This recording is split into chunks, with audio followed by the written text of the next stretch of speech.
எல்லோருக்கும் வணக்கம். எல்லோரையும் செங்கோ அகாடமி யூடியூப் சேனலுக்கு வரவேற்கிறோம். இந்த காணொளியில் நாம் பார்க்கவிருப்பது 12th ஹிஸ்டரி, அதாவது 12ஆம் வகுப்பு வரலாறு பாடம் 13. அந்த பாடத்து பேர் என்ன பாருங்க, ஏகாதிபத்தியமும் அதன் தாக்கமும். இந்த பாடத்திற்குரிய புக் பேக் கொஸ்டின் நாம் பார்க்க போகிறோம். கவனிங்க, ஒவ்வொரு கேள்வி ரொம்ப ரொம்ப முக்கியம். முதல் கேள்வி, ஜெர்மனியின் முன்னேறி வந்து கொண்டிருந்த படைகளை பிரான்ஸ் வெற்றிகரமாக தடுத்து தோற்கடித்த போரின் பெயர் என்ன? ஒவ்வொரு கேள்வி ரொம்ப ரொம்ப முக்கியம், ஞாபகம் வச்சுங்க.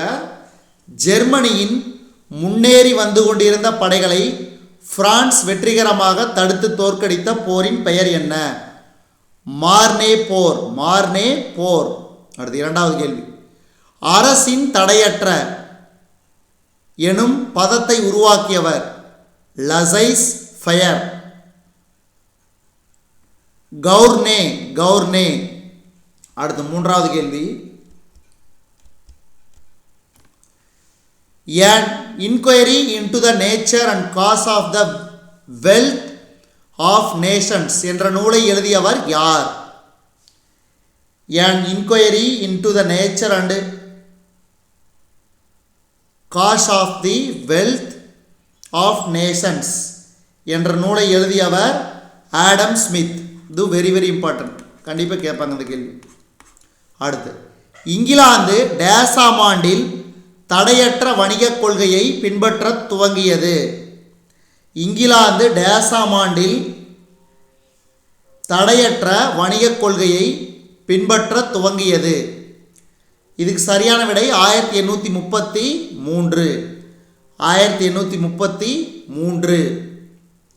அடுத்த ஐந்தாவது கேள்வி, கூற்று காரணம். கூற்று, 19ஆம் நூற்றாண்டின் இரண்டாவது பாதியில் பல நாடுகள் மிகை உற்பத்தியால் பிரச்சனைகளை எதிர்கொண்டன. இது கூற்று சரி. எனது 19ஆம் நூற்றாண்டின் இரண்டாவது பாதியில் பல நாடுகள் மிகை உற்பத்தியால் பிரச்சனைகளை எதிர்கொண்டன. அடுத்து இதில் காரணம் பாருங்க, மிகை உற்பத்தி நாடுகளை புதிய சந்தைகளை கண்டுபிடிக்க அழுத்தம் கொடுத்தது என்பது இந்த காரணமும் சரி. அப்போ கூற்று காரணம் இரண்டும் சரி. காரணம் கூற்றை விளக்குகிறது. காரணம் கூற்றை விளக்குகிறது. அடுத்த ஆறாவது கேள்வி,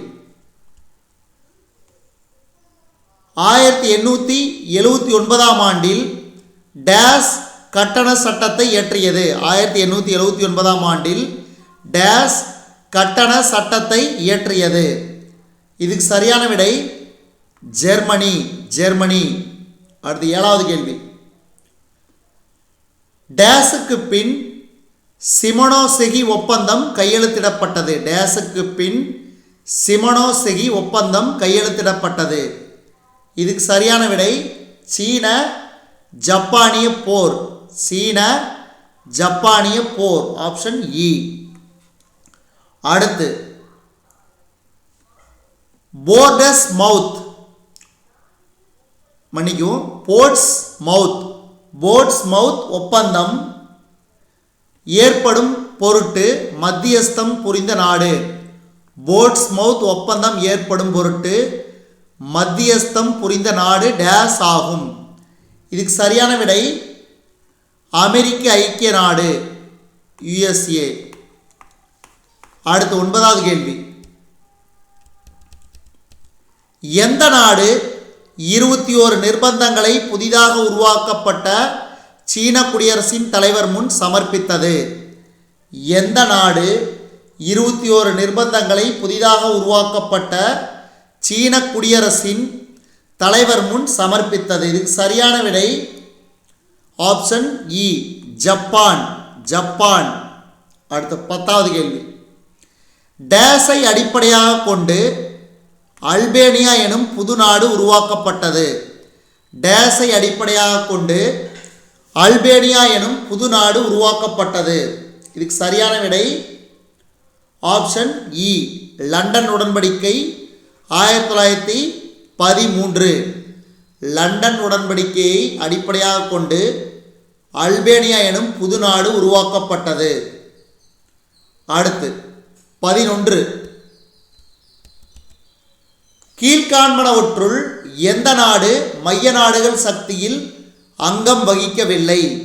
கீழ்கண்டவற்றுள் எந்த நாடு மைய நாடுகள் சக்தியில் அங்கம் வகிக்கவில்லை? இதுக்கு சரியான விடை மாண்டி நீக்ரோ.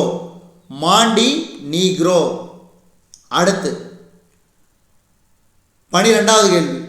பாரிஸை நெருங்கிக் கொண்டிருந்த தாக்குதலை உணர்ந்து பிரெஞ்சு அரசு டேஸ் பகுதிக்கு நகர்ந்து சென்றது.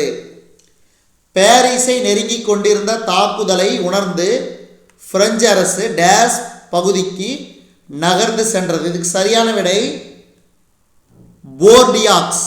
போர்டியாக்ஸ். அடுத்து 13 கீழ்காண்பனவற்றுள் வெர்சைல்ஸ் ஒப்பந்தத்தின் பகுதியாக கருதப்படாதது எது? கீழ்காண்பனவற்றுள் வெர்சைல்ஸ் ஒப்பந்தத்தின் பகுதியாக கருதப்படாதது எது? ஆப்ஷன் இ ரைன்லாந்தை தோழமை நாடுகள் ஆக்கிரமித்து கொள்ள வேண்டும். ரைன்லாந்தை தோழமை நாடுகள் ஆக்கிரமித்து கொள்ள வேண்டும். அடுத்த 19வது கேள்வி. கீழ்காண்பனவற்றுள் சரியாக பொருத்தப்படாத ஒன்றை சுட்டுக. கீழ்காண்பனவற்றுள் சரியாக பொருத்தப்படாத ஒன்று ஆப்ஷன் இ பிரெஸ்ட் லிடோஸ் உடன்படிக்கை. 3ஆம் அலெக்சாண்டர் என்பது பொருந்தாத ஒன்று. மீதி 3ம் பாருங்க. வெரி வெரி இம்பார்ட்டன்ட், ஞாபகம் வச்சுக்கோங்க. விடுதலை ஆணை 2ஆம் அலெக்சாண்டர், இரத்த ஞாயிறு 2ஆம் நிக்கோலஸ், ரஷ்யாவின் 500 அடிமைகளின் கலவரங்கள் 1ஆம் நிக்கோலஸ். 1ஆம் நிக்கோலஸ். அடுத்து 15வது கேள்வி. கூற்று காரணம் பாருங்க. பன்னாட்டு சங்கம் அதிகாரத்தை செயல்படுத்த முடியாத நிலையில் இருந்தது. பன்னாட்டு சங்கம் அதிகாரத்தை செயல்படுத்த முடியாத நிலையில் இருந்தது. கூற்று சரி. காரணம் கூட்டு பாதுகாப்பு என்ற கொள்கையை மெய் வழக்கத்திற்குள் நடைமுறைப்படுத்த முடியவில்லை. சரி. அப்ப கூற்று காரணம் இரண்டும் சரி. ஆனால் காரணம் கூற்றை விளக்கவில்லை. அடுத்து 16 உலகையே கடுமையாக பாதித்த பொருளாதார பெருமந்தம் சோவியத் ரஷ்யாவை பாதிக்கவில்லை. உலகையே கடுமையாக பாதித்த பொருளாதார பெருமந்தம் சோவியத் ரஷ்யாவை பாதிக்கவில்லை. சரி. நிலம் சமூக உடைமையாக அறிவிக்கப்பட்டு ஏழை மக்களுக்கு பிரித்து வழங்கப்பட்டது. நிலம் சமூக உடைமையாக அறிவிக்கப்பட்டு ஏழை மக்களுக்கு பிரித்து வழங்கப்பட்டது. அப்ப கூற்று காரணம் இரண்டும் சரி. காரணம் கூற்றை விளக்குகிறது. அடுத்து 17 பன்னாட்டு சங்கத்தின் முதல் பொதுச் செயலாளரான எரிக் ட்ரம்மோண்ட் டேஸ் நாட்டைச் சேர்ந்தவர். பன்னாட்டு சங்கத்தின் முதல் பொதுச் செயலாளரான எரிக் ட்ரம்மோண்ட் டேஸ் நாட்டைச் சேர்ந்தவர். இதுக்கு சரியான விடை பிரிட்டன். பிரிட்டன். அடுத்து 18வது கேள்வி. பன்னாட்டு சங்கம் டேஸாம் ஆண்டு கலைக்கப்பட்டது. 1945. வெரி வெரி இம்பார்ட்டன்ட், ரொம்ப ரொம்ப முக்கியம், கண்டிப்பாக கேட்பாங்க. பன்னாட்டு சங்கம் 1945ஆம் ஆண்டு கலைக்கப்பட்டது. அடுத்து ஹிட்லரை ஜெர்மனியின் பிரதம அமைச்சராக நியமித்தவர் யார்? ஹிட்லரை ஜெர்மனியின் பிரதம அமைச்சராக நியமித்தவர் யார்? இதுக்கு சரியான விடை வான் ஹிண்டன்பர்க். வான் ஹிண்டன்பர்க். அடுத்து 20வது கேள்வி. முசோலினி ஆசிரியராக பணியாற்றிய பத்திரிகையின் பெயர் யாது? இதுக்கு சரியான விடை அவந்தி. முசோலினி ஆசிரியராக பணியாற்றிய பத்திரிகையின் பெயர் அவந்தி. அவந்தி. இதுவரைக்கும் நம்ம இந்த காணொளி வாயிலாக பார்த்தது, அதாவது 12ஆம் வகுப்பு வரலாறு 12th ஹிஸ்டரி சாப்டர் 13 பாடம் 13க்கான, அதாவது ஏகாதிபத்தியமும் அதன் தாக்கமும் பாடத்திற்கான book back question and answer 20 வினாக்கள் பார்த்த விடையுடன். நன்றி, வணக்கம்.